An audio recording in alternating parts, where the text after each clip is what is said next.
Nilambur railway സ്റ്റേഷനിൽ നിന്നും യാത്രക്കാർക്ക് ആശ്വാസമായി KSRTC രാത്രി സർവീസ്. രാത്രി 10 മണിക്ക് മെമു ട്രെയിനിന് വന്നിറങ്ങുന്ന യാത്രക്കാർക്ക് വഴിക്കടവ് മരുതാഭാഗത്തേക്കുള്ള ബസിന്റെ flag off Aryadan Shoukath MLA നിർവഹിച്ചു. നഗരസഭാ ചെയർപേഴ്സൺ മാട്ടുമ്മൽ സലീം അധ്യക്ഷത വഹിച്ചു. നിലമ്പൂരിൽ പുതിയ ട്രെയിൻ മെമു നിലമ്പൂരിലേക്ക് എത്തിയപ്പോൾ നമ്മുടെ എല്ലാവരുടെയും ആശങ്ക ഈ 10 മണിക്ക് 10:05 ട്രെയിൻ എത്തിക്കഴിഞ്ഞാൽ എങ്ങനെയാണ് ആളുകൾക്ക് യാത്രക്കാർക്ക് എങ്ങനെയാണ് വീട്ടിലേക്ക് എത്താൻ പറ്റുക എന്നത് വലിയൊരു ആശങ്കയുണ്ടായിരുന്നു. ഈ ആശങ്ക അസ്ഥാനത്താക്കിക്കൊണ്ടാണ് നമുക്ക് മന്ത്രിയുടെ പ്രത്യേക നിർദ്ദേശപ്രകാരം നമുക്കൊരു പുതിയ ബസ് നമുക്ക് അനുവദിച്ച് തന്നിരിക്കുന്നത്.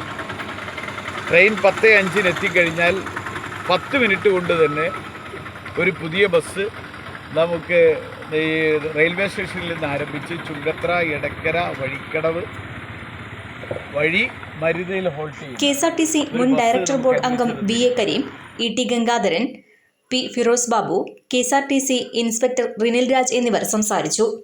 KL 71 news Nilambur.